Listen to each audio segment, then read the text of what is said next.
When 2, when 1 तो आपने complete देख ही लिया है। इसमें मुख्य रूप से वेन 1,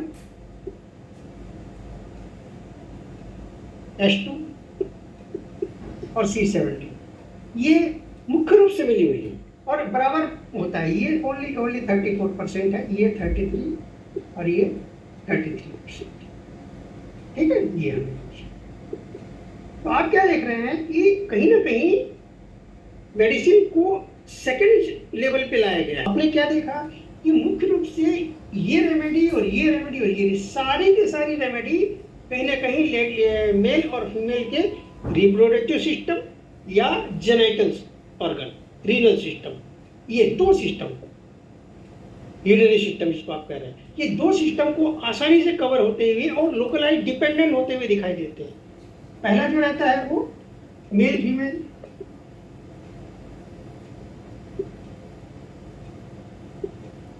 यूरिनरी सिस्टम या रीनल सिस्टम,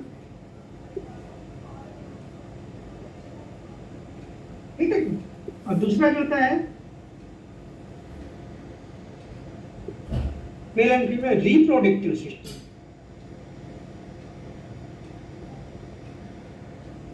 ये दोनों पार्ट के डिपेंडेंट होते हुए नजर आते। कुछ अलग हटके चीज देखने को मिलेगी, जैसे कि एस्ट्रो ग्लैंडुलर मेडिसिन है, ये भी ग्लैंडुलर, दोनों एंटी डायबिटिक होती है और ये तो आपने देख ही लिया है कि नहीं। तो ज्यादातर ऐसे में भी आपको कुछ अलग हटके दिखाई देगा कि ग्लैंडुलर जब आप पहुंचेंगे तो आप पता चलेगा कि कहीं ना कहीं इसका जो असर हो रहा है वो एंटी डायबिटिक की तरह भी वर्क कर रही है, ग्लैंड्स के सिक्रीजन को प्रभावित कर रही है। ज्यादातर ये दोनों जो रेमेडी होती है, हालांकि इसमें भी देखा गया है क्योंकि संगीन सपोर्टर होती है, ये दोनों रेमेडी संगीन सपोर्टर होती है, इतना याद रखिए, ये दोनों रेमेडी संगीन सपोर्टर होती है, इतना थोड़ा ध्यान रखिए।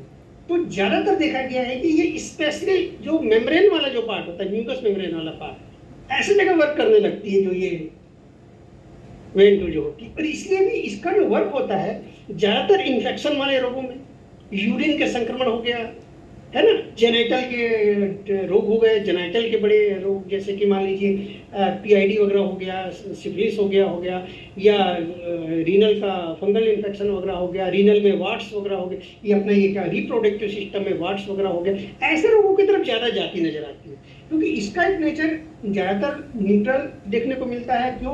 क्योंकि भले ही H2 संगीन सपोर्टर होती है लेकिन ज़्यादातर ये भी नेगेटिव शो करती है, ये भी नेगेटिव शो करती है।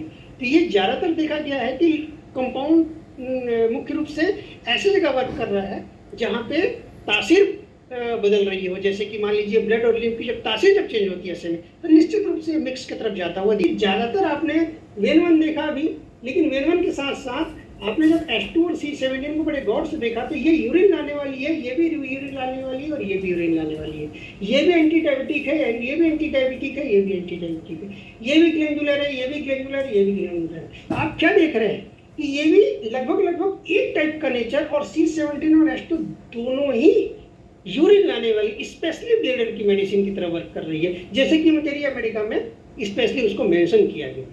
लेकिन इस चीज को भूल जाते हैं हम कि ये अगर मान लीजिए हमने प्राइमरी के रूप में जब हम डायबिटिक का जब सिलेक्शन कर रहे थे तो आपने क्या देखा कि भाई C17 की ग्लोबल हम दे रहे थे स्पेशली।